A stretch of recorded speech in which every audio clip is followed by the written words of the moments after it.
The boy pointed east. His small finger trembled in the dry afternoon air, aimed like a compass needle toward the ridge where the cottonwood trees bent over the creek, and Alfred Graves watched that finger the way a man watches a loaded weapon with absolute and total respect. "He went that way," the boy said. His name was Thomas Collins. He was 7 years old, and his voice had the hollowed-out quality of a child who had seen something no child should ever see. "He went that way and Mama told me to run inside, but I watched through the window and he grabbed her arm and she pulled away, and then he showed her something, a piece of paper, I think, and she went white like she'd seen a ghost, and she told him she'd do whatever he wanted." Alfred crouched down so his eyes were level with the boy's.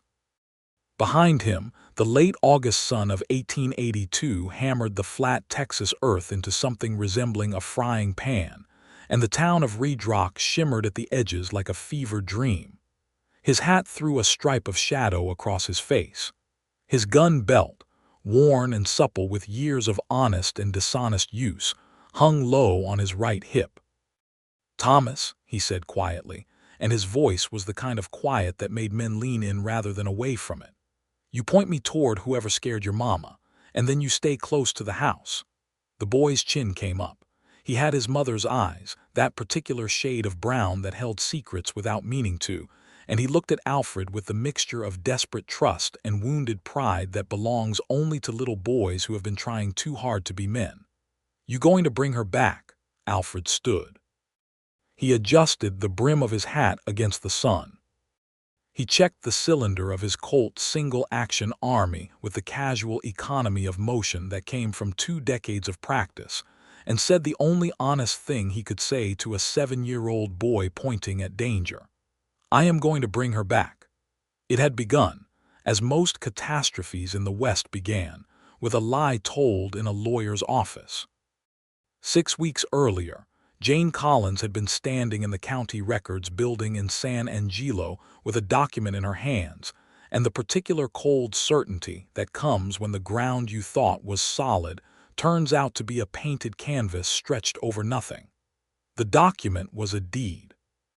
The deed described the 400 acres her late husband Daniel Collins had homesteaded and worked for 9 years, the land she had broken her back over alongside him, the land she was raising Thomas on. And in the fine print at the bottom, worded in the careful language of men who make their living obscuring truth, the deed described a lien, a debt of $600 held by one Harlan Voss, due within 90 days of Daniel Collins's death. Daniel had been dead for 4 months. 90 days had passed 59 days ago. Jane stood in that office for a long time. The clerk behind the counter, a young man with ink stains on his fingers and the carefully neutral expression of someone paid not to have opinions, watched her read the document twice, and then a third time. Outside, the street noise of San Angelo went on without any awareness of the fact that a woman's entire future was being quietly disassembled. "Is this legal?" she asked. The clerk looked at the document. He looked at Jane. "I'm not qualified to say, ma'am." "Is Harlan Voss a legitimate creditor in the county records?" The clerk's jaw tightened almost imperceptibly. He knew the name. Everyone in a 3-county radius knew the name. "He's recorded as a creditor, yes, ma'am." Jane folded the document carefully along its existing creases, the way you fold something you intend to study later under better light, and she put it in the pocket of her dress, and she walked out into the San Angelo afternoon and stood on the boardwalk for a moment, looking at nothing in particular, and then she began making a plan. She was 31 years old, and she had been making plans under pressure for most of her adult life, so the process was familiar if not comfortable. She had married Daniel Collins at 19, followed him west from Georgia at 20, homesteaded with him through drought and grasshoppers and 2 failed harvests at 22 and 23, buried their first child, a daughter born too early, at 25, celebrated Thomas's safe arrival at 26, and buried Daniel himself at 30. In between these large events, she had learned to shoot a rifle, skin a deer, pull a tooth, negotiate with cattle buyers, repair a wagon wheel, treat a snakebite, and endure loneliness without letting it become despair. She had not survived all of that to lose 400 acres to a piece of paper produced 4 months after her husband's death. Harlan Voss was not a man anyone in West Texas spoke lightly of. He had come to the region in 1875, presenting himself as a land investor and cattle speculator, and those descriptions were both technically accurate and spectacularly misleading. What Harlan Voss actually was a predator with excellent legal counsel and a talent for locating the vulnerable. He found men who were overextended or sick or desperate, and he offered them what appeared to be relief loans at reasonable rates, agreements written in good faith. And then, at precisely the right moment, he called in what was owed. If the debt couldn't be paid, the land changed hands. Over 7 years, he had accumulated close to 8,000 acres of West Texas by this method, always legally, always documented, always defensible in any court that might care to look. Jane had heard his name in connection with 3 other families she knew. The Hendersons had lost their property 2 years ago, the McAllisters the year before that. Old Silas Drummond, who had been ranching near Red Rock since before the Civil War, had signed over his place to Voss just 6 months past and moved into a boarding house in town where he sat on the porch and stared west with the expression of a man whose compass had been taken away. She returned to Red Rock. She put Thomas to bed. She sat at the kitchen table by lamplight and read the deed document 4 more times, looking for something she might have missed, some error in the lien's language, some procedural misstep that could be challenged. She found nothing obvious. She was not a lawyer, and she knew it. What she needed was someone who understood how men like Harlan Voss operated, not from a legal textbook, but from the particular knowledge that comes from having operated in the same territory. What she needed, though she could not yet have articulated it that way, was Alfred Graves. Alfred Graves had arrived in Red Rock, Texas in the spring of 1882, the way unusual things often arrived in small West Texas towns, without announcement, without apparent purpose, and with a quality of self-possession that made people pay attention whether they intended to or not. He was 34 years old, lean without being thin, with the kind of physical stillness that in another man might have read as laziness, but in him read as the conservation of something that could become very fast very quickly.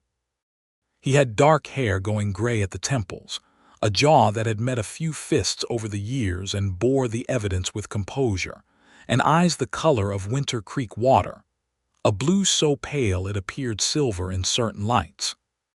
He had rented a room at the Red Rock Hotel, paid 2 weeks in advance, and spent his first days in town doing apparently nothing in particular.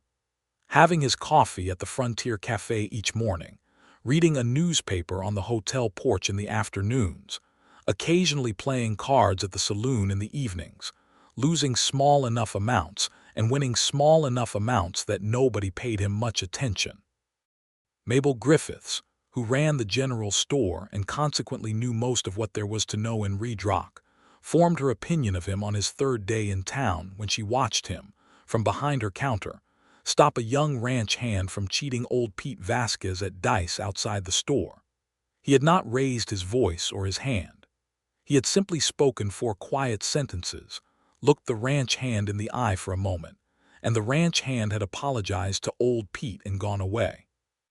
Mabel had watched Alfred tip his hat to old Pete and continue down the street, and she had thought to herself, "That is a man who knows the weight of things." She mentioned him to Jane Collins when Jane came in 2 days later for flour and salt. Mabel was the kind of woman who assembled information about people the way other people assembled quilts, with patience, attention to fit, and genuine creative investment. "There is a man staying at the hotel," Mabel said, "that I think you might find interesting." Jane was measuring out salt. She had the preoccupied look she often wore in those days, the look of someone running calculations behind their visible expression. "I am not interested in men at the moment, Mabel. I know you're not. I am not suggesting interest of that kind. I am suggesting he might be useful to you in your situation." Jane looked up. "What do you know about my situation?" Mabel gave her the look that had been making people feel transparent since approximately 1867. "Jane Collins, everyone in this town knows Daniel took out a loan the winter before he got sick because the cattle price dropped and you needed it to get through. What everyone also knows, because half the county saw him at the Voss office, is that it was Harlan Voss he went to, and Daniel didn't live long enough for that to mean anything good." Jane set down the salt scoop. She sat on the stool by the counter and she said very quietly, "He sent someone to the house 3 days ago, man named Carter. Said Voss would give me 60 days to pay the 600 or he'd take possession in accordance with the lien." Mabel's face did something complex. $600. I have 40. I could sell 2 of the remaining cattle and maybe have 60. I can't find $600 in 60 days, Mabel. I don't know anyone who has $600. What about challenging the lien? On what grounds? Daniel signed it. I've read it 6 times. I'd need a lawyer in San Angelo, and a good one would cost me what I have and might not win anything. Mabel folded her hands on the counter. "The man staying at the hotel, his name is Alfred Graves. He came from the direction of El Paso, and before that I think from Arizona Territory, based on the manner in which he doesn't talk about it. He carries himself like someone who has spent a long time in complicated situations and survived them by being considerably more capable than he appeared. That is my assessment." Jane looked at her friend. "That is a great deal of speculation, Mabel. I have been reading people for 53 years. Talk to him." She did not talk to him that day or the next. She was too proud, too private, too accustomed to solving her own problems. She went home and spent 3 days trying to find another way, writing letters to her brother in Georgia who had no money to send, consulting the single-volume legal guide she'd ordered from a catalog 2 years ago, doing arithmetic that kept coming out wrong.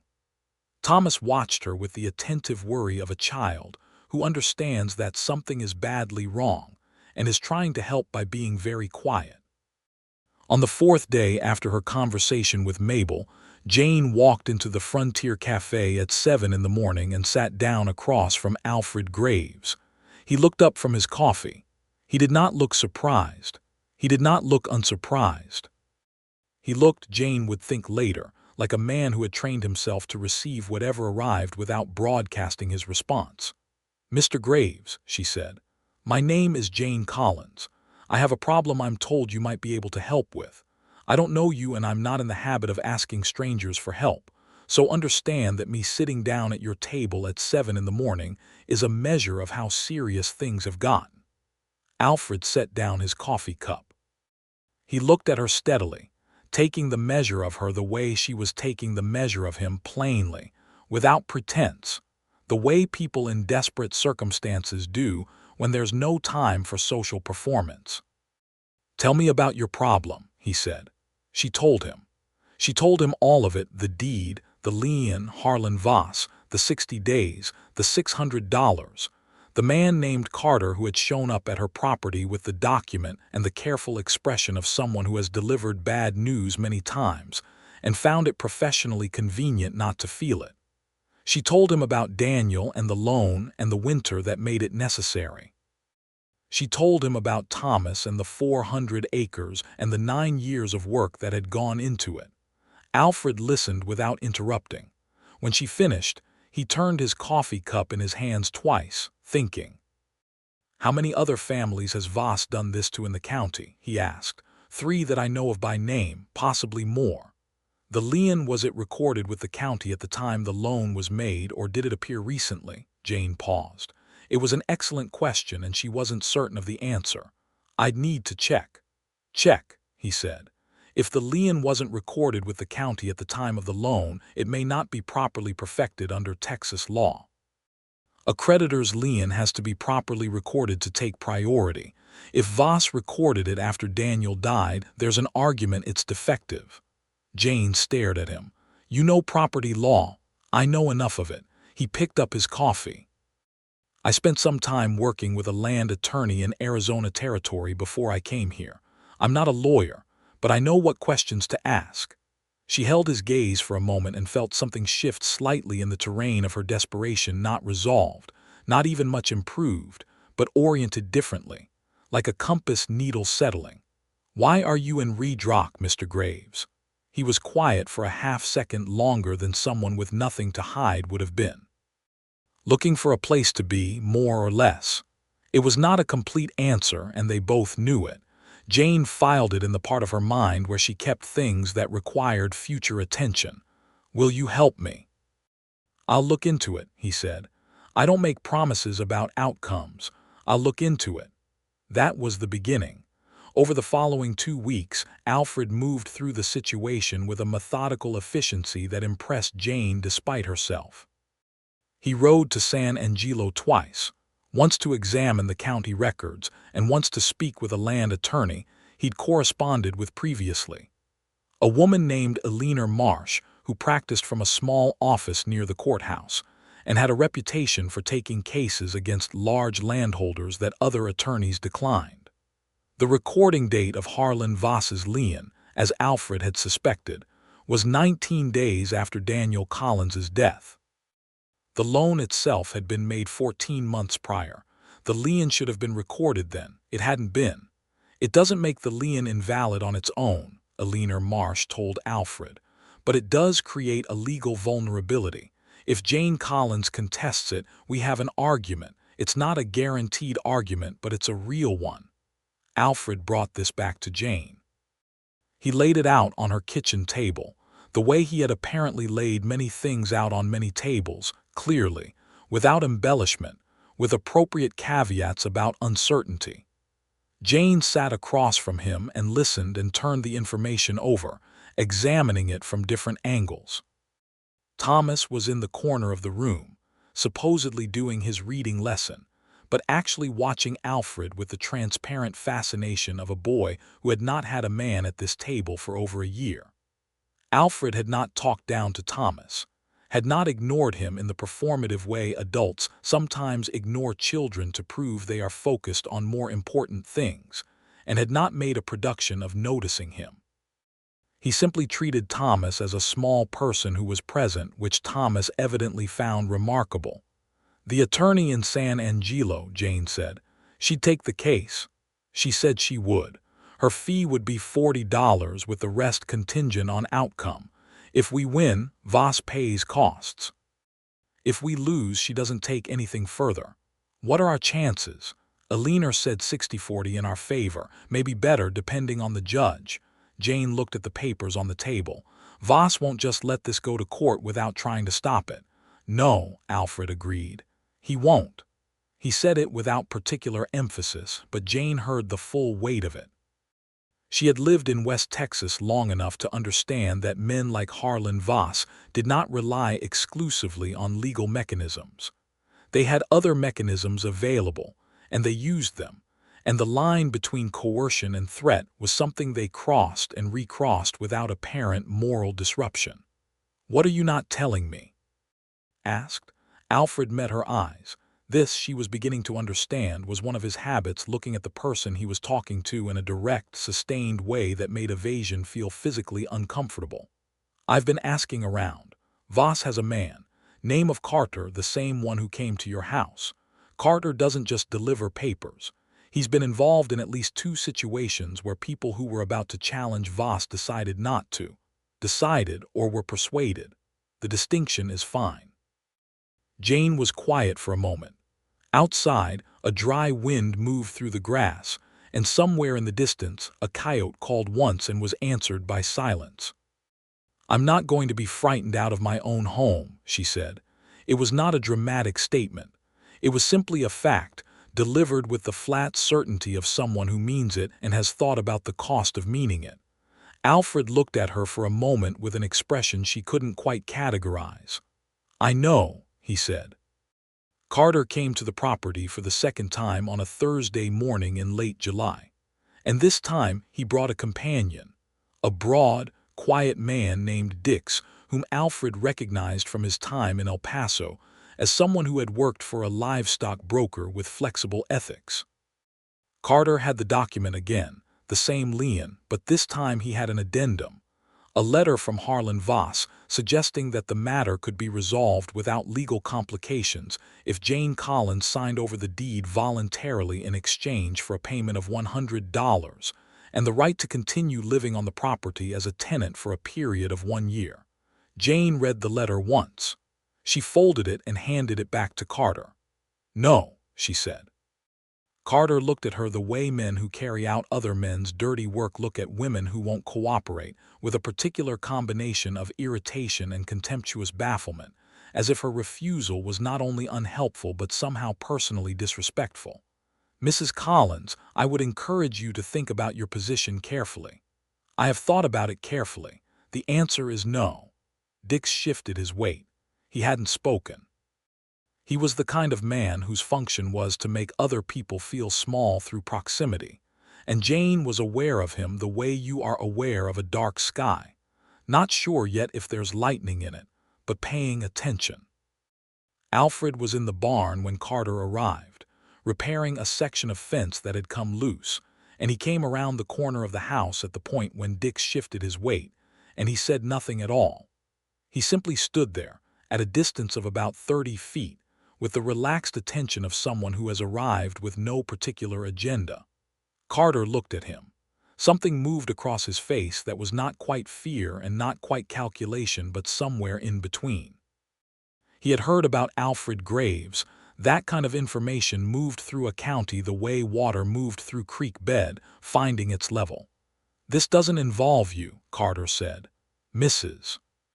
Collins invited me to assist her with property matters," Alfred said. "That makes it involve me." Carter and Dix exchanged a look. The look contained a conversation. Was this worth it here in daylight in front of the woman and presumably the child? The answer the look arrived at was no. Not yet. Carter folded the letter back into his coat. "Mr. Voss will be in contact," he said to Jane, with the tone of a man trying to sound like the last word is still available to him. "He can write to my attorney," Jane said.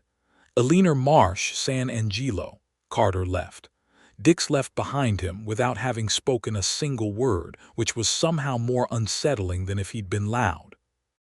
Thomas appeared from behind the house where Jane had sent him when she heard the hoofbeats on the road. He had not gone as far as she told him to, which she would have addressed if her hands hadn't been shaking slightly from the sustained effort of appearing unmoved. She pressed them flat against her sides. Alfred crossed the yard to where she stood. He stopped at a respectful distance, not crowding her. "You handled that well," he said. "I didn't feel like I handled it well." That's usually how courage works. Jane looked at him. He was close enough now that she could see the fine lines at the corners of his eyes, the kind that accumulate from years of looking into sun and distance. He was looking at her with that direct attention of his, which she had been trying for 2 weeks to decide whether it was simply his manner or something more specific, something aimed particularly at her. She could not decide. "What happens next?" she asked. "Voss knows we're taking this to court. He'll try to make you uncomfortable enough to back down before the court date. Carter will come back, probably with more pressure. We need to file the papers with Eleanor as soon as possible, get the court date set, and make sure Voss knows we're serious enough that harassment won't change anything. And if Carter becomes more than uncomfortable." Alfred's expression didn't shift exactly, but something behind it did, something that settled into a different gear, quieter and more serious. "Then we deal with that when it comes." She looked at him for another moment. "Who are you?" "Alfred Graves." Not the general answer, the real one. He was quiet for long enough that she thought he wasn't going to answer. Then he said, "I was a deputy marshal in Arizona Territory for 4 years. Before that I worked cattle for a decade, and before that I made some choices I'd rather not have made. I came to Red Rock because I needed somewhere without a history. I think most people who end up in a place like Red Rock are running from something or towards something and haven't fully worked out which." "What are you running from?" "Nothing that followed me here." She accepted this. She did not push further, partly because she respected boundaries, and partly because she recognized the look of a man who had managed his past down to something livable and was keeping it that way through careful maintenance. She had done similar work herself after Daniel died. She understood the architecture of it. What she did not say, because it was too early and too vulnerable, was that she had been noticing him for 2 weeks in a way that had nothing to do with property law or Harlan Voss, and that she was not at all sure what to do with the noticing. The first time he made her laugh was a week later, on a hot Wednesday evening when he'd stayed for supper, and the conversation had somehow migrated from legal strategy to the general absurdity of a county record system that required 4 forms in triplicate to correct a spelling error on a deed. Alfred had described with dry precision a clerk in Arizona Territory who had once filed an entire land transfer under the wrong county because the name of the rancher rhymed with the name of the county, and the deadpan logic with which the clerk had defended this decision. Jane had laughed genuinely, from somewhere deeper than courtesy, and the sound of it surprised her. She had not laughed like that in over a year. Alfred looked at her when she laughed. Just for a moment before he looked away, she saw something in his expression that she recognized because she felt it in herself, a kind of aching recognition, the look of a person encountering something they had been trying not to want. Thomas, who had been listening from his place at the corner of the table, announced with the devastating straightforwardness of 7-year-olds, "I like when Mama laughs. She doesn't do it very much anymore." Neither of them knew quite what to do with this observation, so they sat with it for a moment in the lamplight, and Alfred said to Thomas, "Your mama works very hard. Hard work makes the easy things rarer, but better when they happen." Thomas considered this. "Are you going to stay?" he asked. Alfred glanced at Jane. Jane looked at the table. "Mr. Graves is helping us with some business," she said carefully. "I know that," Thomas said. "I meant after." Children, Jane thought, were either miraculous or terrible depending on the moment, and this was both at once. She cleared the dishes. Alfred helped without being asked, stacking them the way a man stacks dishes who learned to do it himself and never unlearned the habit. Their hands brushed once over the water basin, a half-second of contact that was nothing and also not nothing, and they both pretended not to notice with exactly the same degree of precision, which meant they both noticed completely. The court filing happened on the first day of August. Alina Marsh was brisk and competent, and seemed to find the lien irregularity genuinely interesting in the way that good lawyers find procedural errors interesting, as objects of professional appreciation as well as practical utility. She filed the challenge with the appropriate circuit court and obtained a date in early October, and she sent a formal notice to Harlan Voss's attorney of record that all communications regarding the Collins property should be directed to her office. Harlan Voss's attorney of record was a man named Aldrich, who operated from a fine office in San Angelo and was known for the particular skill of making things that were legally dubious appear to be legally ordinary. Within a week of the filing, Aldrich sent back a response that was polished and technically cordial and contained, in its subclauses, the clear implication that Mrs. Collins would be well served to reconsider. Alina Marsh wrote back with equal technical cordiality and equal firmness, and the opening moves of the legal conflict settled into place. What happened next was not legal. Carter came to the Collins property on the 14th of August, alone this time, in the early afternoon when Alfred was in town. He did not bring papers. He came to the door and knocked, and when Jane answered, he showed her something other than a document. He showed her a photograph. The photograph was of a building in San Angelo that Jane recognized as the school her brother-in-law's family attended, and Carter said, in the careful tone of someone who has practiced this speech, "Mr. Voss wanted you to know that he is aware your late husband's brother has children in San Angelo. He sends his regards to the family." Jane understood. It was not a threat written down anywhere, not a statement that could be quoted to a judge. It was an implication, clean as a razor, and it meant, Drop the case or the reach of this difficulty will extend beyond you. Her hands did not shake this time. She had been expecting something like this. Alfred had warned her it might come, and she had made decisions in advance about how she would respond. She looked at Carter with an expression she had been practicing since childhood, a Georgia woman's careful blankness that gave nothing away. "Thank you for coming," she said. "You've had a long ride, I won't keep you." She closed the door. She went to the back of the house, where Thomas was doing his lessons at the kitchen table, and she sat down across from him and said, "Thomas, I need to go into town to speak with Mr. Graves. While I'm gone, you need to stay in the house and not open the door for anyone except Mrs. Griffiths." Thomas put down his slate. He was watching her face with the serious attention of a child who has learned to read anxiety in a parent's expression the way other people read weather. "What happened?" "Nothing you need to worry about. I just need to speak with Mr. Graves." "Mama." He said it in a particular way, the way that meant, "I am 7 and not stupid." "What happened?" She took a breath.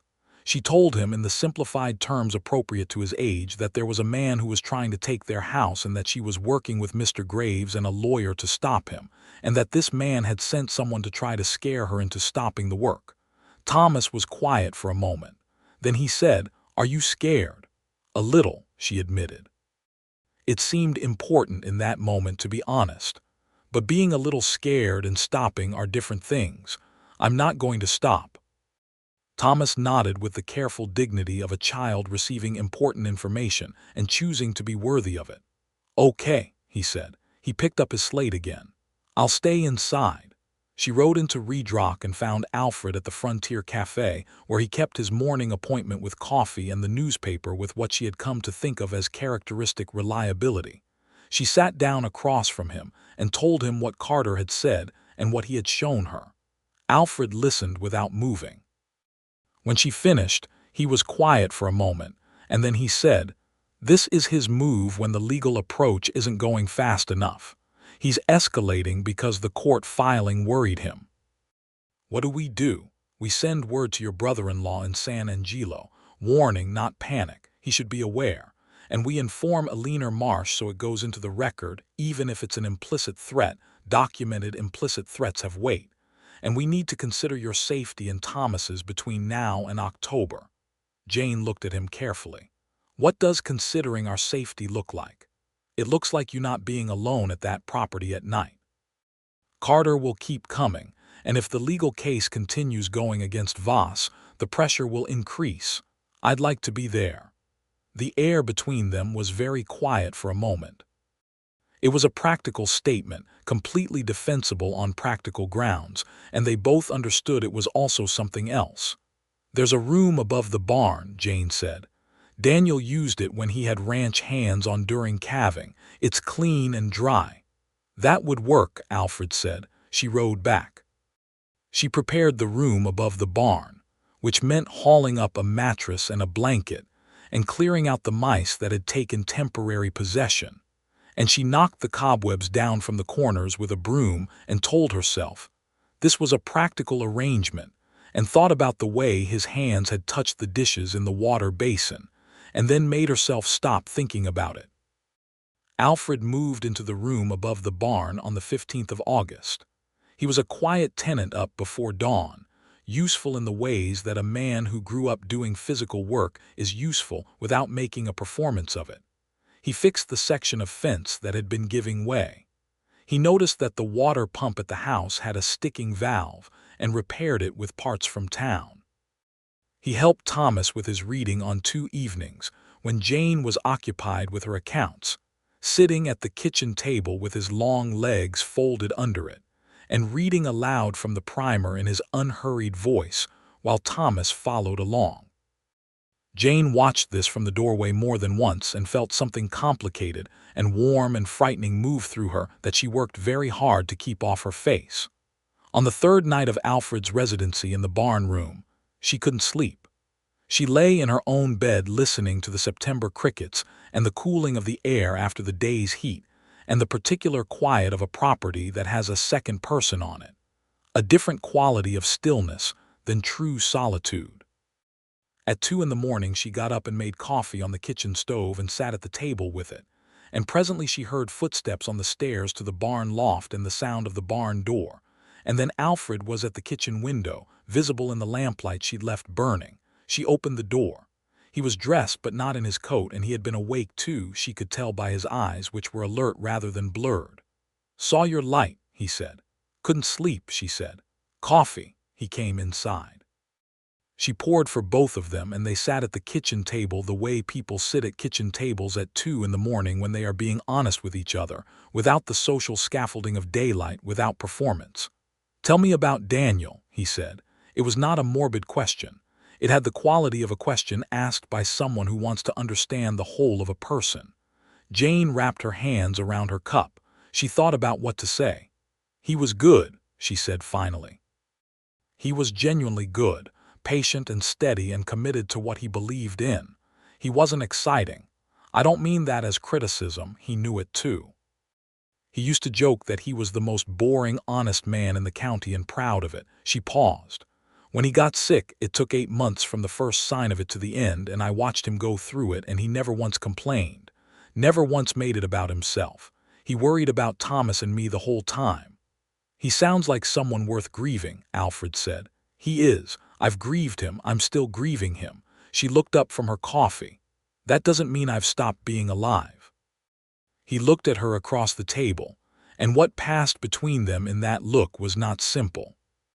It was layered with the complexity of two people who have each sustained real losses and managed them with dignity and are now, unexpectedly, in range of something they had each quietly stopped expecting to find again. "I was going to be married," Alfred said, "in Arizona. A woman named Ruth in Tucson. She was a school teacher." He turned his cup in his hands. "She died of typhoid fever in the summer of 1879. We had been engaged for 4 months. Jane sat with this. She understood it with her whole body, the particular shape of that kind of loss. Not just grief, but the removal of a future, the erasure of a whole life that had been planned and anticipated. "I'm sorry," she said, and meant it completely. "I left Tucson 6 months after," he said. "I told myself I was going somewhere new to start over, but mostly I was just going. Ridrock is where I stopped going." "I'm glad you stopped here," Jane said. He looked at her with those pale eyes, and the careful, careful way he looked at her, not taking anything, not presuming, just seeing her, made her feel something she hadn't felt in so long that she'd nearly forgotten it had a name. She felt seen. Entirely and specifically seen, not as a widow or a litigant or a woman in distress, but as the exact particular person she was, with all the complexity and inconvenience of it. "Jane," he said, and stopped. "Alfred," she said, because she understood what stopping meant.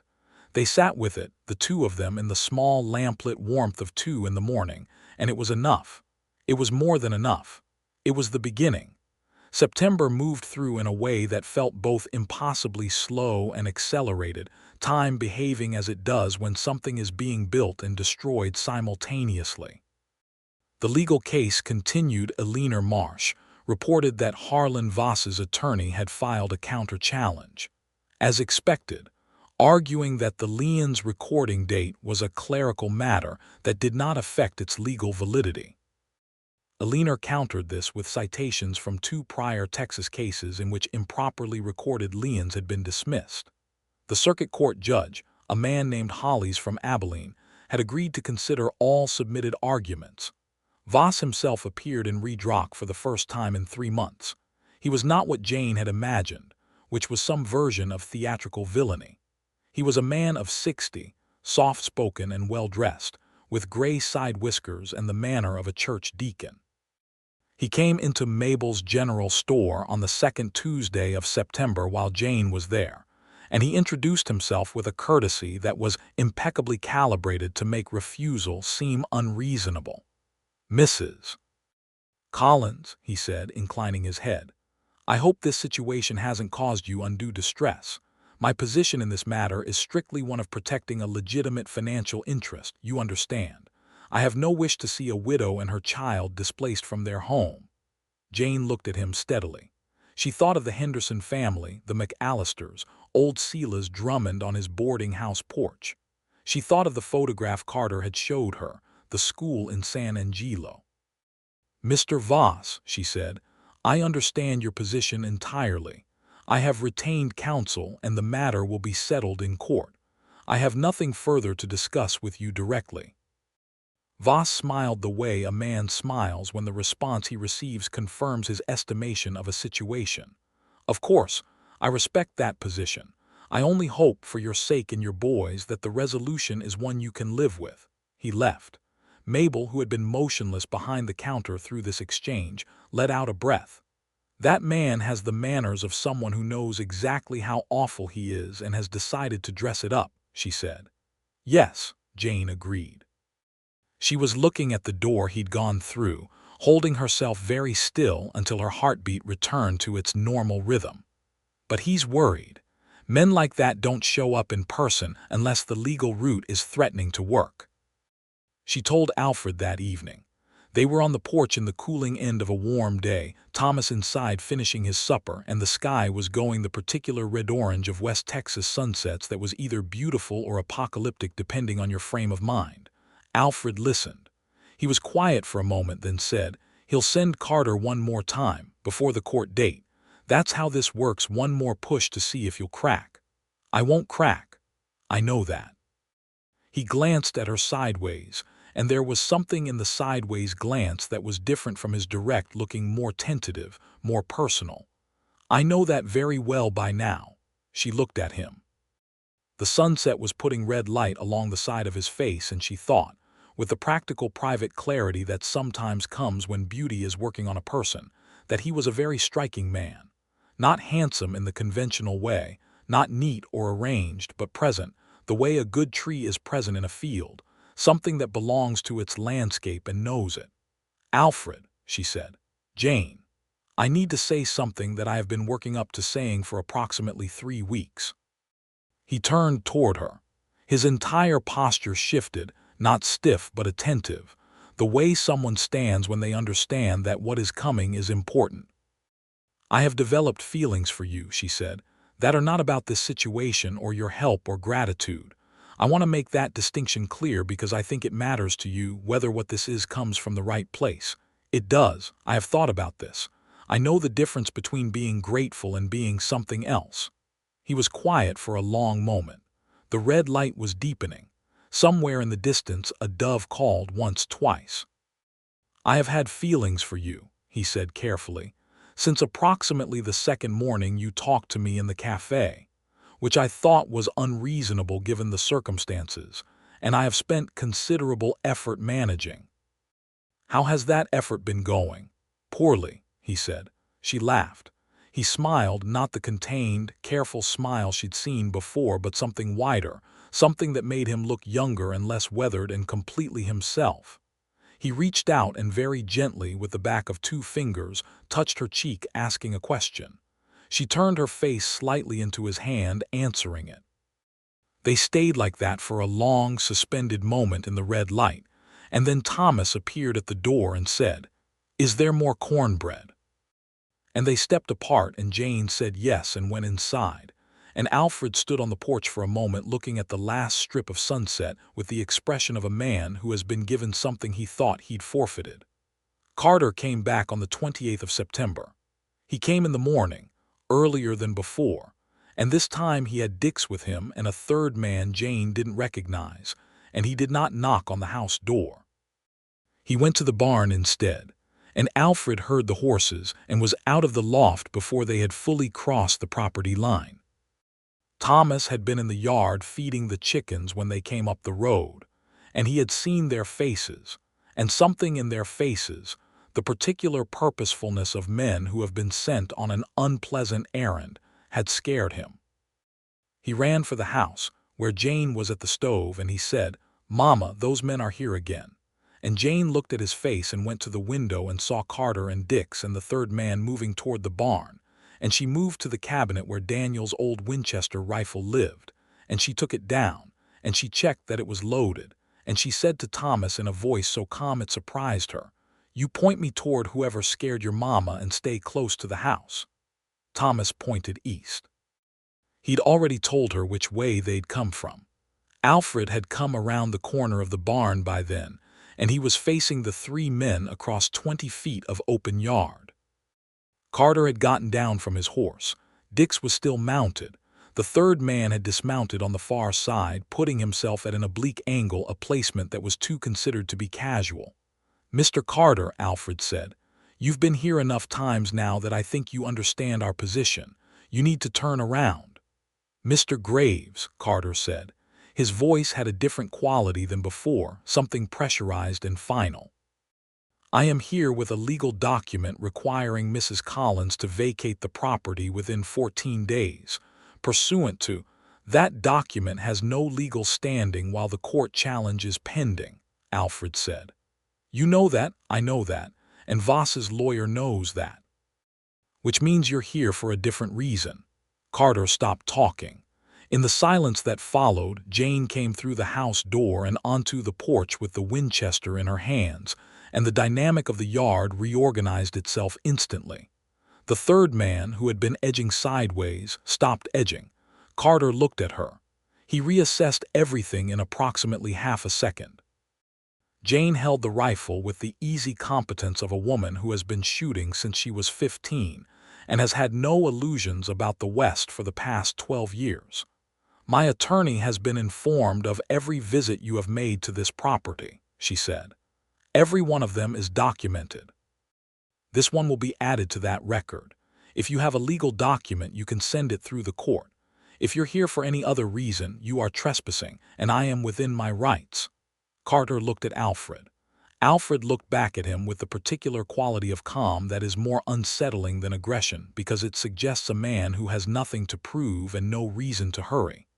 Dick said from his horse, with the first words he'd spoken in Jane's presence, "Carter, this isn't the day." It was a surprisingly reasonable thing for Dix to say, and it apparently carried weight because Carter looked at the three of them, Jane on the porch, Alfred in the yard, Thomas's face visible at the window, and he decided that Dix was right. He mounted his horse. They left. Jane stood on the porch until they were completely out of sight, and then she put the rifle down against the house wall and sat on the porch step. Alfred crossed the yard and sat beside her. Their shoulders were touching. Neither of them moved away. "They'll be back," she said. "Probably not before the court date," he said. "This is Voss deciding whether to keep pushing or wait to see what the court does. Given the way that just went, I think he'll wait." She turned and looked at him. He was very close. "Thank you," she said.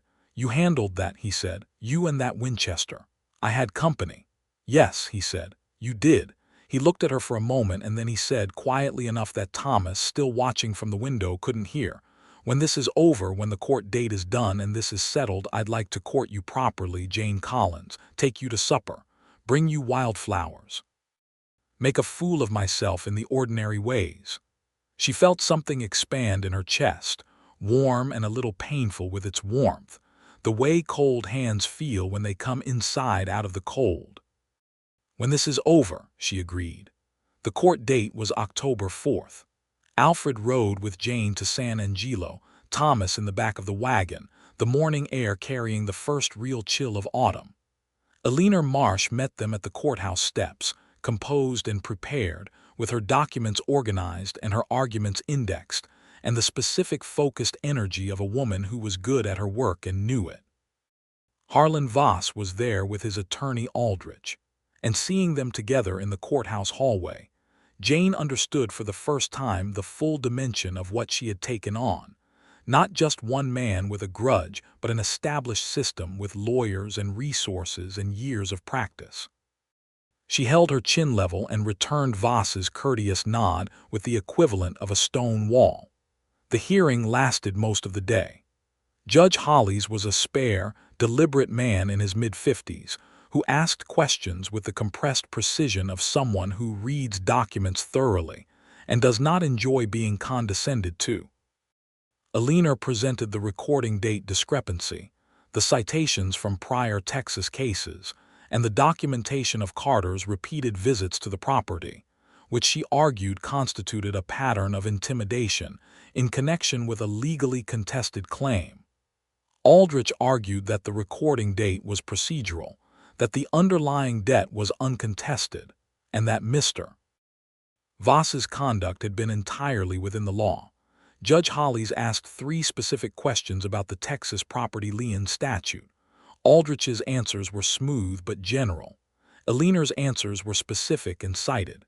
Jane, watching from behind the bar, saw the judge write something in his notes at a particular moment and felt, with the tentative physics of hope, that the something might be good. At 4 o'clock in the afternoon, Judge Hollies gave his ruling. The lien, he found, had not been properly perfected under Texas statute. Its recording date, subsequent to the death of the debtor, and without any prior notice of the lien in the county records, was not a procedural technicality but a substantive defect. The lien was dismissed. Voss's claim to the Collins property had no legal foundation. Court costs were assessed to the plaintiff in the counterclaim, meaning Voss paid them. Jane sat very still for a moment when the ruling was delivered. Beside her, Alina Marsh allowed herself a small, professionally contained smile. From the row behind Jane, Alfred put his hand briefly on her shoulder, one touch there and gone, but she felt it through her entire body. Thomas, who had been sitting very quietly for a very long time with the admirable self-control of a boy who had been told that this was important and that fidgeting would not help, whispered, "Did we win?"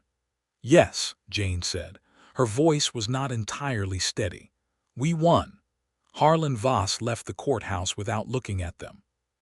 Aldrich was already composing the letter in his head.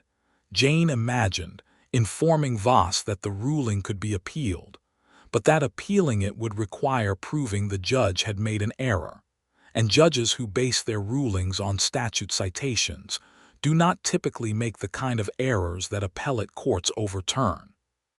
The mathematics of pursuit were no longer in Voss's favor, and he was the kind of man who understood mathematics.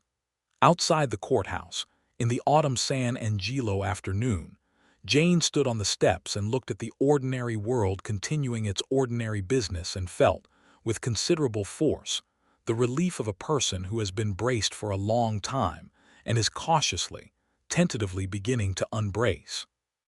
Alina shook her hand and said that it had been a pleasure to work on a case with such clear grounds, and rode off to her office with the buoyant efficiency of a woman who had much to do.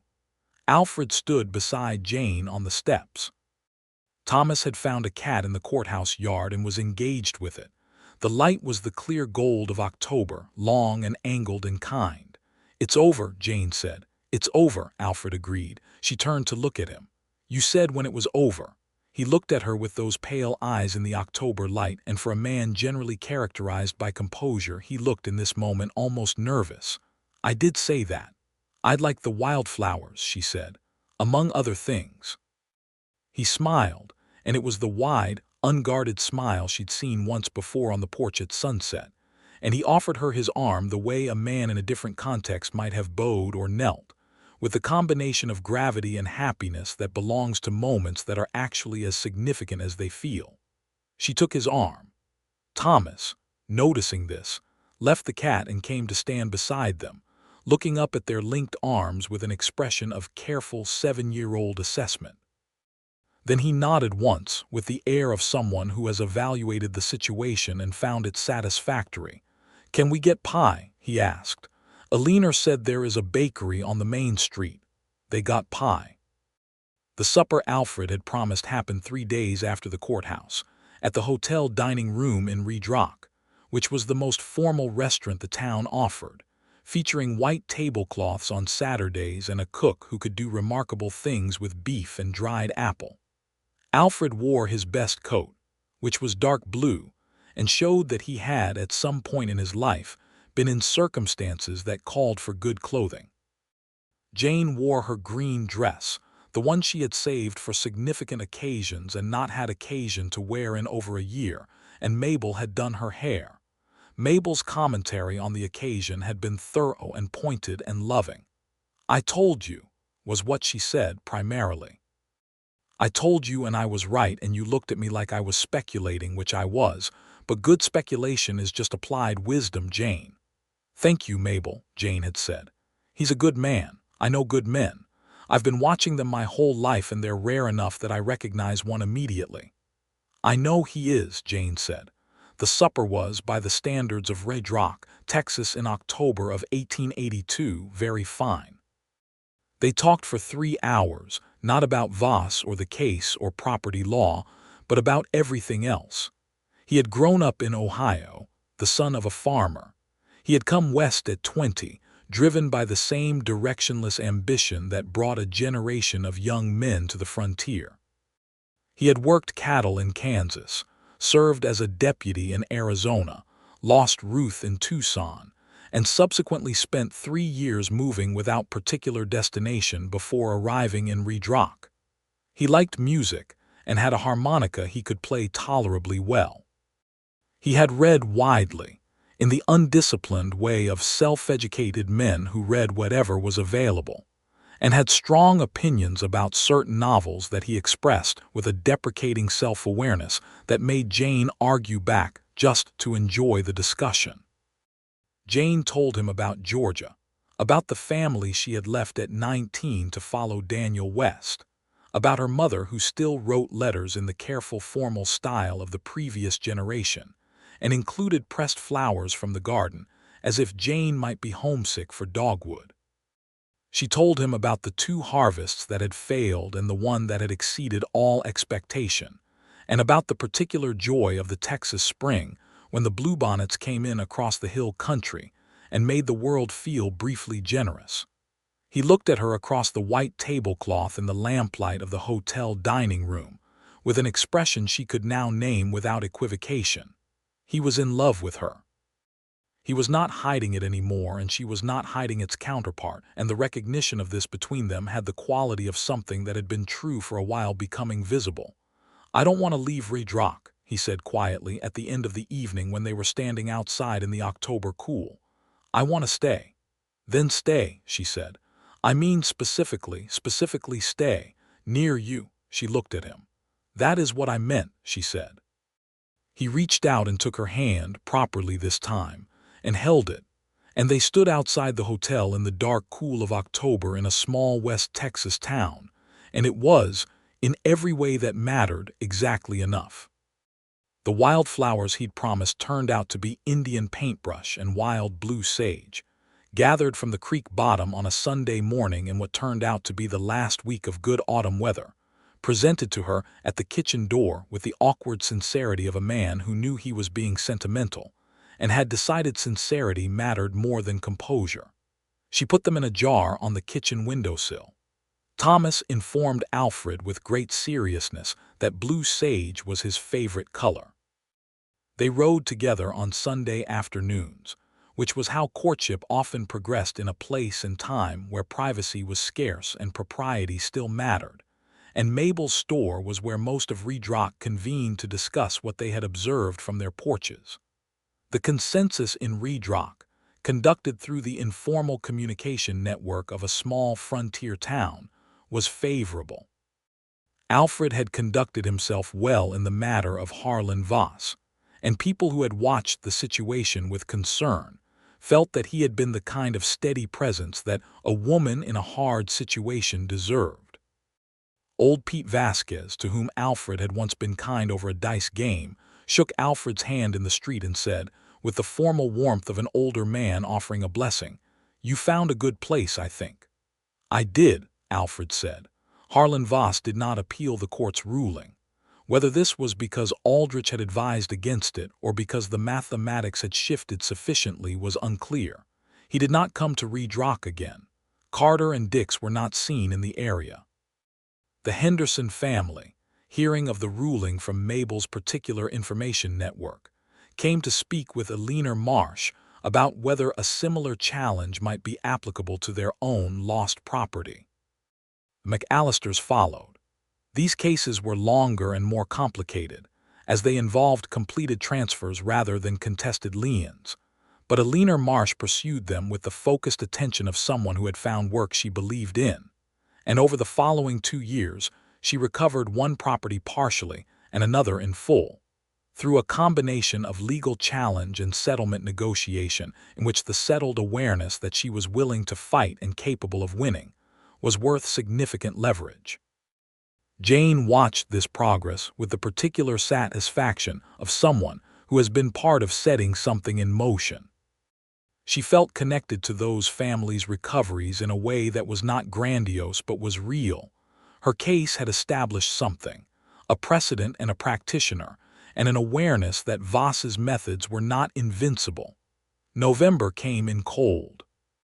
Alfred had moved his residence from the barn loft to the Redrock Hotel after the court date, maintaining the proprieties, but he was at the Collins property most days, and the shape of his presence had become so natural to both Jane and Thomas that his occasional absences felt like a gap in a sentence where a word belonged. Thomas had adopted Alfred with the wholehearted thoroughness of a child who has made a decision and committed to it. He showed Alfred his rock collection, his drawings, his plans for what the property should look like when he was grown and it was his, and Alfred received all of this with the precise balance of interest and respect that children need and rarely receive from adults, taking it seriously without projecting adult significance onto it, interested without condescending. One evening in November, when it was cold enough to see their breath inside before the stove warmed the house, Alfred was reading to Thomas at the kitchen table, a volume of natural history that Thomas had received from his grandmother in Georgia. And Jane stood in the doorway watching Alfred's profile and Thomas's concentrated face, and felt a particular quality of rightness that she had not expected to feel again. Not Daniel's rightness, which had been its own thing, warm and certain and the foundation of a decade of her life, but something with its own specific character, a rightness that had been arrived at rather than assumed, that had been tested and survived testing, that included full knowledge of what loss looked like and chose to love anyway. She made a decision that evening, sitting in her chair by the stove with her mending, while Alfred read about the migration of birds and Thomas fell asleep with his cheek on his arm. She made the decision quietly and without drama, the way she made most decisions, fully and with intention. She told him in December. They were walking back from the creek in the clear, cold afternoon, Thomas running ahead, the winter sky huge and pale blue above the bare cottonwoods. She said, "Alfred, I want you to stay, not at the hotel.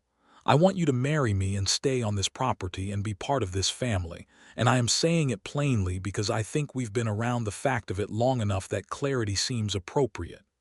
Alfred stopped walking. He turned to look at her. She could not read his expression for a moment. It was layered with something.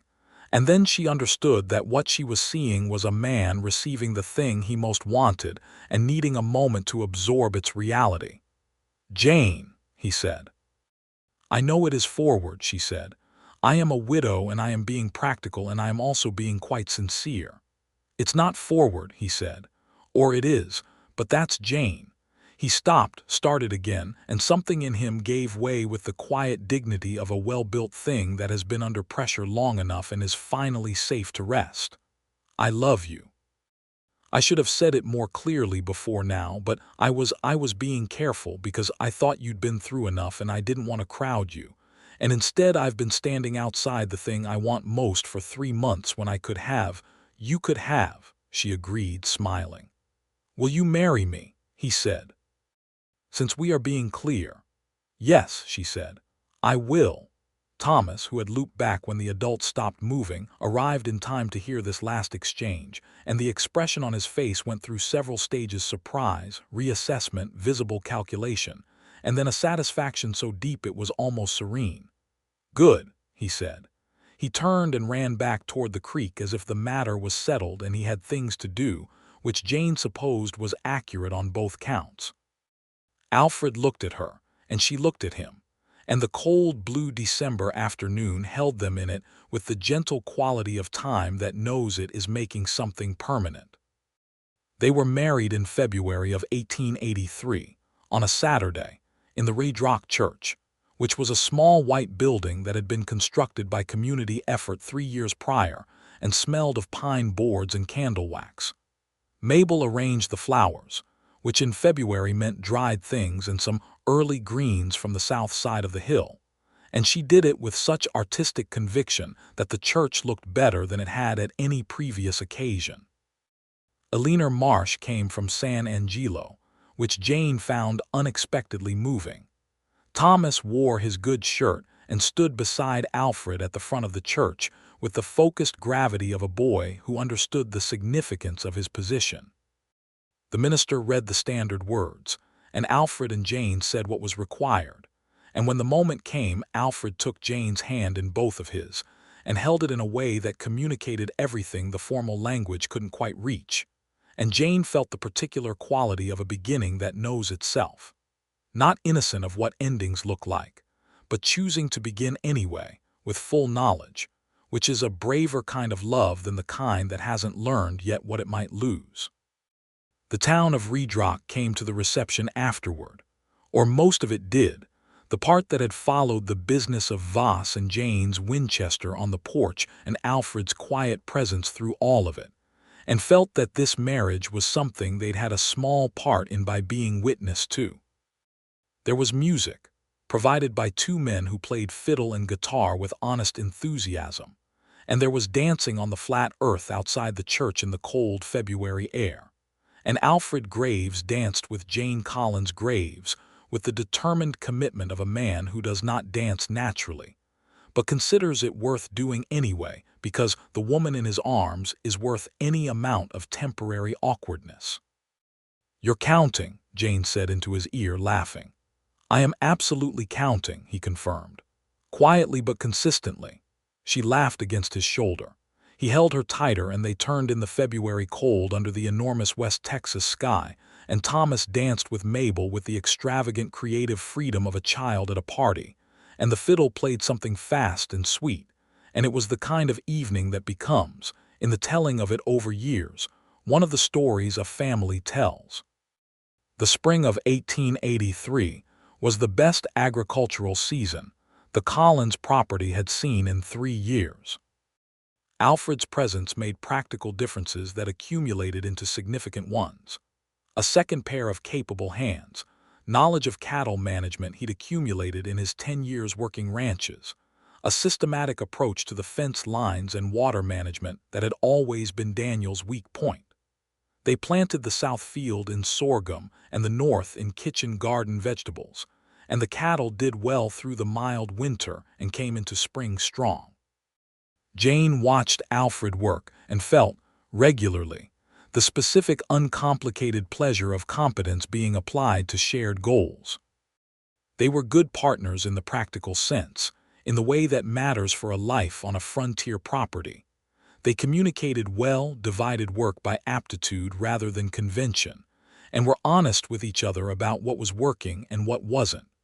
These qualities, which in a more comfortable life might be taken for granted, felt in that context and time like the most reliable kind of love there is.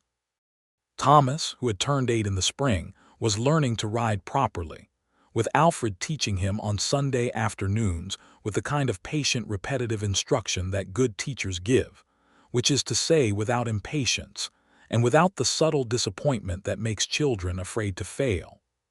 Thomas rode with the natural ease of a child who grew up around horses, and Alfred told him honestly that he had good instincts and meant it.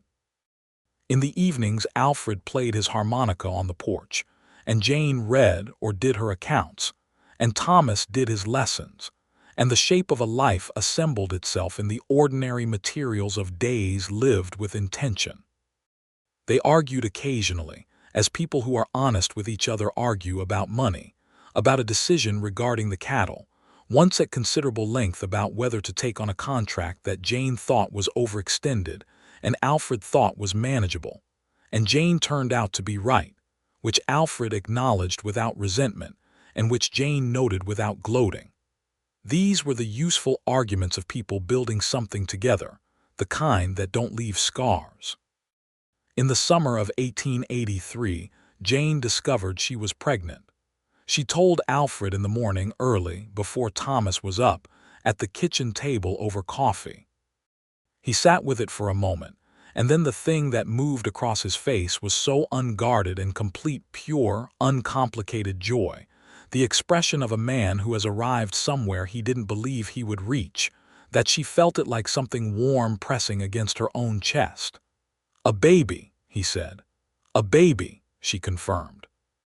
He got up from his chair and came around the table and crouched in front of her and took her hands, and he looked at her with everything plain on his face, no management or restraint, just the full weight of what he felt, and he said, "I didn't think I'd have this. I want you to know that I understand what this is." "I know you do," she said. He pressed his lips to her hands, both of them, and stayed that way for a moment, and she looked at the top of his bowed head and felt the particular tenderness of a woman who has given a person something they needed and is glad to have given it. Thomas's response, when they told him, was a complicated negotiation. His first question was whether it would be a boy or a girl, followed immediately by whether it would need to share his room, followed by a philosophical statement about how he supposed a baby was all right if it didn't make too much noise. Jane and Alfred did not quite laugh to his face, which required effort. The pregnancy was uncomplicated, which was a mercy Jane received with the practical gratitude of a woman who remembered what complicated looked like. She worked through the summer and into the fall with the modifications required by her condition, and Alfred took on the heavier work without commentary, in the seamless way of someone accustomed to adjusting to circumstances. He was careful with her without being excessive about it. He had enough good sense to understand that Jane Collins was not a woman who benefited from being treated as fragile, and that the right kind of care was the kind that was present without being suffocating. Mabel checked in with sufficient frequency to be on the edge of what constituted social obligation, but with enough warmth that Jane didn't mind. Eleanor Marsh sent a letter from San Angelo with news about the McAllister case progress, and added a line at the end that said she had heard about the baby and that Jane deserved all good things, which Jane read twice. In February of 1884, exactly 1 year after their wedding, Jane gave birth to a boy. He arrived in the way of winter babies, in the cold before dawn, with a West Texas wind pushing against the windows of the bedroom where Jane lay, and Alfred beside her through the whole of it, which was not a conventional position for a husband of that era, but which Jane had stated calmly would be the arrangement, and Alfred had agreed to without hesitation. The doctor from Red Rock, a steady, experienced man named Dr. Warren, managed the birth with the competence of someone who had delivered children in more difficult conditions, and at 4 in the morning the baby arrived, loud and definite and complete. Alfred held him first, because Jane was exhausted and the doctor thought it wise, and Jane watched Alfred's face as he held his son for the first time, and the expression on Alfred Graves's face in that moment, the wonder of it, the specific incredulous tenderness of a man holding a new life that is his to protect, was something she would keep for the rest of her life in the same place she kept the October light on the courthouse steps and the February dancing in the cold. They named him William.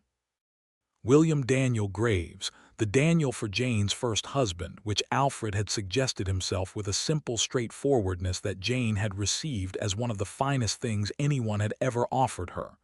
Thomas, presented with his brother the following morning, looked at William with intense professional assessment. "He's very small," he said. "He'll grow," Alfred said. "Can I hold him?"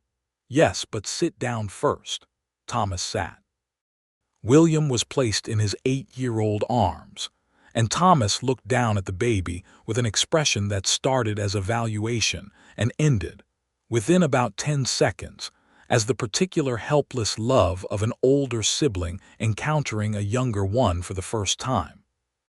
He held on very carefully and said nothing for a moment, and then he looked up at Alfred and said, "He has your forehead."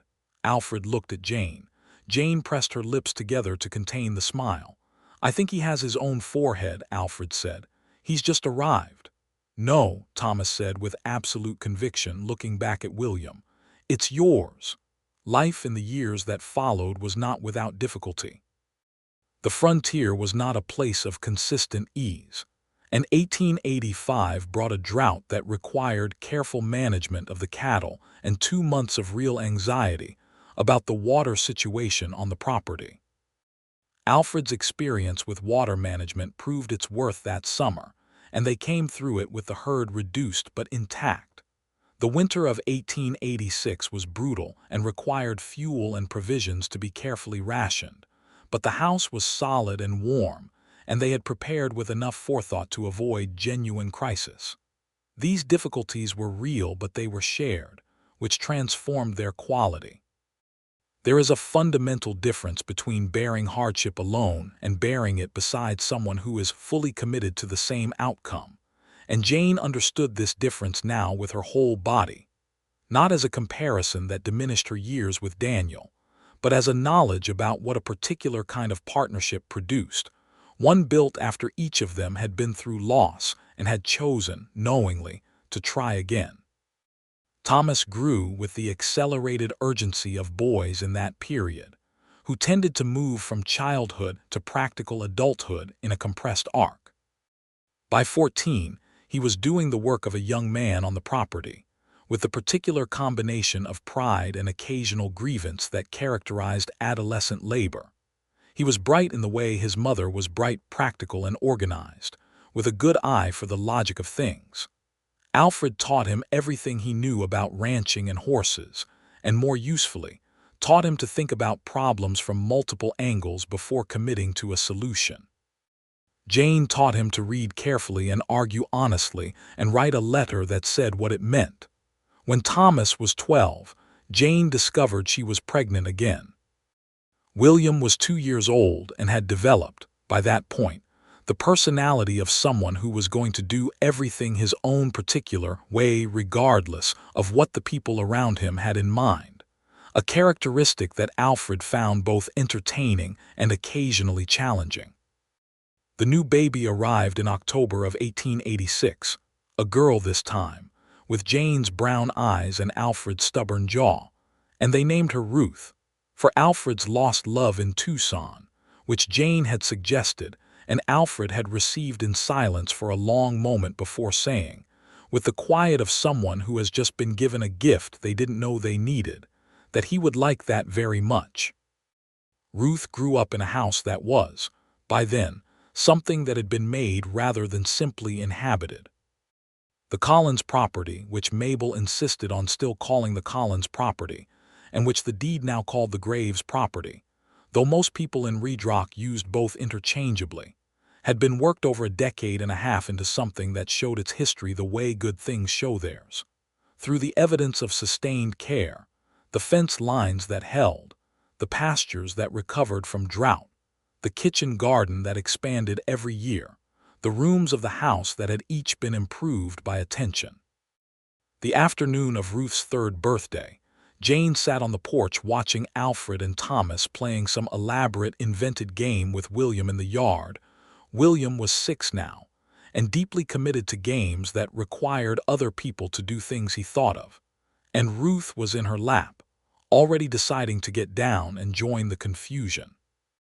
The October sky was the deep clear blue of the best days, and the cottonwoods along the creek had gone yellow and were dropping their leaves in the light wind, and from where she sat Jane could see almost all of the 400 acres she had fought to keep.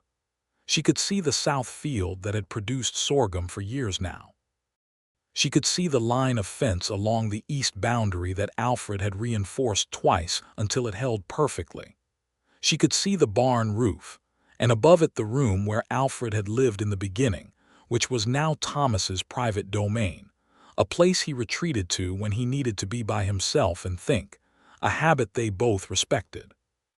She could see the kitchen window, and inside it the jar on the sill where she still put seasonal flowers when they were available, a habit that had started with Indian paintbrush and wild blue sage and continued through every season since. Alfred looked up from the yard game and caught her watching. He smiled. It was the full, unguarded smile, the one she had first seen on the porch at sunset in September of 1882, the one she had been receiving for 4 years now, and had not once stopped being glad to see. She smiled back. Ruth slid off her lap and ran toward the yard with the purposeful urgency of a 3-year-old who has decided that whatever the interesting thing is, she should be part of it. Alfred caught her as she arrived, swung her up briefly, set her down with the easy practice of a man who has been a father long enough for it to be in his hands, and resumed the game with William's revised rules, which apparently now included Ruth. Thomas, who was 16 and therefore officially too old for yard games but consistently present at them anyway, made a joke about William's rules that Jane couldn't hear, but that made Alfred laugh. And she watched the 4 of them, her family, assembled in this particular way by a particular sequence of events including a fraudulent lien and a woman at her kitchen table with a lamp burning at midnight, and felt a completeness that was not the absence of complexity, but the presence of something solid enough to hold complexity without breaking. Mabel Griffiths, who by 1889 was 60 years old and showed no signs of slowing down in any relevant way, came to Sunday supper at the Graves property with a consistency that made her a de facto member of the household, and she sat at the head of the table with the authority of a woman who built things with careful attention and considered the results hers in the way that matters most. She watched Alfred and Jane over the years with a proprietorial satisfaction that she expressed through pointed observations and the occasional "I told you." "I told you," she said to Jane, on the occasion of their 5th anniversary, with a glass of water raised in a toast. "You did," Jane agreed. "Applied wisdom," Mabel said. "Applied wisdom," Jane agreed, and caught Alfred's eye across the table, and he raised his own glass in a toast to Mabel that was also clearly to Jane, and Thomas groaned at the sentiment in the way of teenage boys who feel things deeply and would rather eat glass than be seen doing it, and William said, "Why are we toasting?" And Ruth said, "Because Mama and Papa love each other," with the decisive authority of a child who understands the important facts. "That's right," Alfred said, looking at Jane, "because Mama and Papa love each other." The years that followed were the ordinary years of a life well built, not without sorrow, not without the hard seasons that West Texas delivered without apology, not without the accumulated challenges of raising children and maintaining land and managing the body's slow negotiations with time. Alfred's hair went fully gray. Jane found lines at the corners of her eyes that had not been there before and received them as the evidence of smiling. Thomas grew into a man of competence and character and married at 23, a woman named Clara Whitfield from San Angelo who had her own opinions about nearly everything, and who Thomas loved with the devoted intensity of a man who recognized his match. William, at 12, declared that he was going to be a doctor, with the unequivocal certainty of a child who has located his direction and sees no reason for discussion. Jane and Alfred took this seriously and made plans accordingly, saving against the cost of education in the way of people who believe in their children's possibilities and do what is required to support them. Alfred wrote a letter to a physician in San Angelo who had treated the family, asking for guidance on William's prospects, and the physician wrote back with specific recommendations and a willingness to mentor the boy. William went to San Angelo at 16 to begin his preliminary studies, and the house was quieter for his absence in a way that was simultaneously proud and lonely. Ruth, who had her grandfather's Georgia stubbornness distilled through her mother's West Texas experience, grew up opinionated and capable and deeply attached to the land. She learned to ride and shoot with the natural authority of someone who considers these skills self-evident, and she helped manage the property in her teenage years with a competence that Alfred described, privately to Jane, as uncanny. She had her mother's eye for the logic of things and her father's patience, and the combination made her formidable in the quiet, specific way of people who don't announce themselves. Jane and Alfred Graves grew old on the Collins property, the Graves property on 400 acres of West Texas that a poorly recorded lien had nearly taken, that a circuit court judge in Abilene had confirmed was theirs, that the labor and love of 20 years had transformed into something that would outlast them. They sat on the porch in the evenings as the years accumulated, watching the Texas sunsets do their extravagant work, and talked in the easy, dense way of people who know each other entirely, and find this not a limitation but an infinite resource. On an evening in the autumn of 1900, when Alfred was 52 and Jane was 49, they sat on the porch together as the sunset moved through its colors. Thomas and Clara's children were visiting, 3 of them now, the oldest 7, and the sounds of children inside the house came through the window along with the smell of Clara's supper. William had written from his medical practice in San Angelo, a long, cheerful letter full of the cases he was managing with the clinical enthusiasm of a doctor who loves his work. Ruth was in the barn seeing to the horses, singing something to herself in the easy way of people who feel at home in their tasks. Alfred's hand was on the arm of his chair, and Jane's hand was on the arm of hers, and they were close enough that their fingers could touch if either of them chose to move an inch. She moved an inch. His fingers closed around hers. They sat in the last light of the October evening, holding on to each other the way people hold on to things they know the value of, not desperately, not with fear, but with the steady, intentional grip of people who chose this and keep choosing it, day after ordinary, extraordinary day. "Alfred," she said. "Jane," he said. The sunset took a long time, the way West Texas sunsets do, and they were in no hurry.